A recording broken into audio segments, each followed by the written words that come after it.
Eric Thomas and Blue Nail Enterprises, your home improvement and restoration experts, and we want to talk just a little bit today about insurance deductibles. So insurance deductibles are actually the first portion of any loss that are dictated by the contract you sign with your insurance company, which is your policy. So that policy actually specifies that you are responsible for X portion of any loss, which is defined as your deductible. So it's very important that you understand that this is a contract. And in that contract, you have agreed to be responsible for that deductible amount.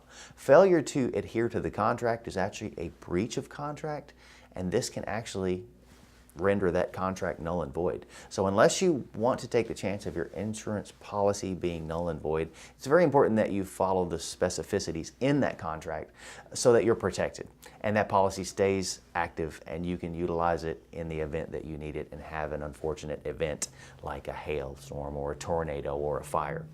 So when you hear a lot of guys out there offering to pay deductibles, sign credits, all of these random things that really sound too good to be true, oftentimes they are. So we strongly suggest do your homework, check into these companies, do some research online, find out what is really the law about deductible and how that works. And call the experts at Blue Nail today, 469-726-2176, or you can check us out on the web at bluenailroofing.com.